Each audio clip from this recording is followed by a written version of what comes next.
What's going on, everybody? King of Dragons 5000 here, coming at you with another figure review. Today we'll be having a look at the Mattel WWE Elite Collection Target exclusive Pete Dunne. Here we do have the Target exclusive Pete Dunne in the packaging. What we're going to do now is take a little break, get them opened up, and then we'll have a better look at the figure inside. So stay tuned, everyone. And so here we have Pete Dunne posed and out of the packaging. Before we have a look at the figure, let's take a look at what he comes with. Pete Dunne does come with his entrance vest, which is done really well. I do like the sculpt work on it.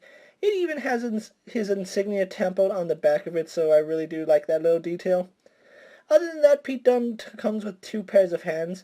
He comes with a pair of fists, and then he comes with a pair of grasping hands, which is all you'd expect Pete Dunne to come with. I really wouldn't expect him to come with anything else.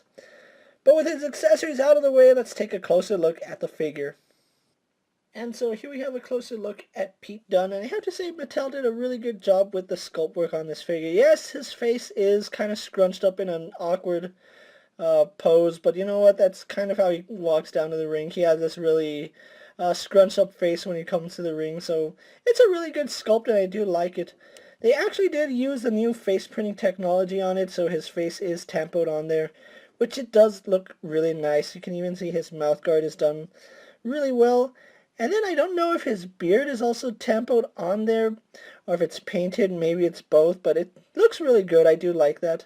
And then he also does have a little bit of his beard going up to his lips, so I really do like that little detail. I really like the way they did his hair. Part of his hair is sculpted to his head, the other is a separate appliance, and you can see a color differential between the part that's sculpted and the part that's a loose appliance. Overall, it does do a really good job at what it's supposed to. Moving on to a singlet, you can see right here it does say the Bruiserweight, and I really do like the really dark cranberry that they went with. The white outline looks really good.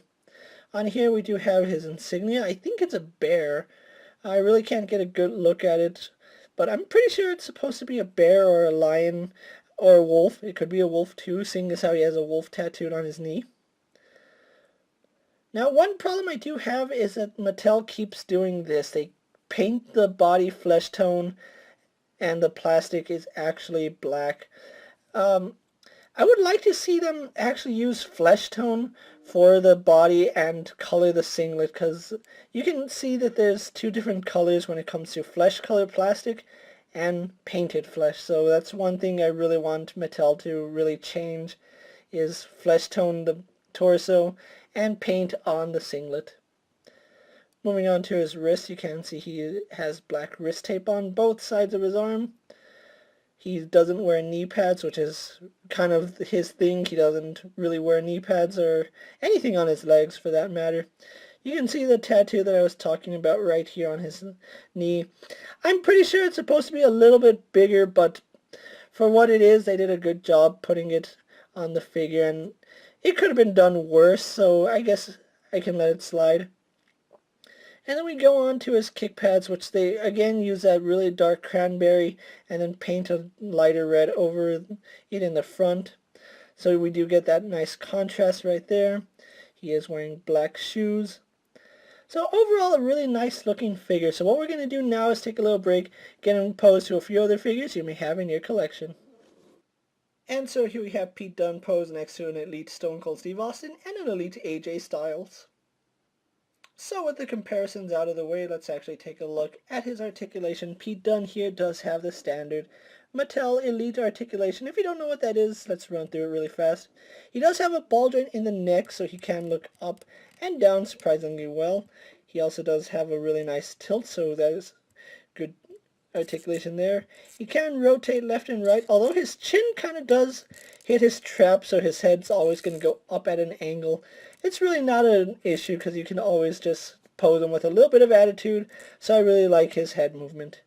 Arms are on a ball joint, go out to about that far. Do a full 360. Swivel at the bicep. Single bend in the elbow. Swivel and hinge at the wrist. No issues there. He has an ab crunch which goes back only to about that far. Comes forward only to about that far. Swivel at the waist. Legs do go forward, back, and out. No issues there. He swivels at the thigh double bend in the knee, not at all hindered, so I really do enjoy that. Swivel at the boot, has a hinge in the ankle which goes back and forward, and then we have a rocker ankle. So overall, really love the articulation on Pete Dunne here. So what we're going to do now is take a little break, get him posed for my final thoughts, and then we'll wrap up this review. So here we have Pete Dunne posed for my final thoughts. Overall, I really do like the way this figure came out, and I'm really glad I have him in my collection. Now, unfortunately, Pete Dunne here is a Target exclusive chase figure.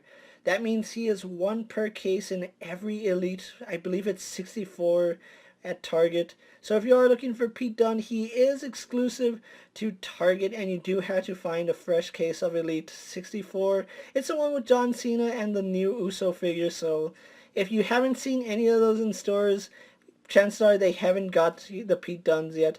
Although with them starting to hit Targets, I'm pretty sure this figure should be out there. If you are lucky enough to find this figure, don't pass up on him. He's a really nice figure to have, and he looks great in any WWE display. If I have one major gripe about him, he should have come with a WWE UK title. Other than that, he's still a really good figure. With that being said, guys, I'm King of Dragons 5000. Don't forget to like this video, leave a comment, subscribe to my channel. Go check out all my other action figure reviews as well as all my other WWE videos. Hopefully you find them informative. As always, if there's a figure you would like to see me review, let me know down in the comments, and when it fits in my collection, I'll definitely have a look at it. Until next time, guys, I'll see you later. Take care, everyone.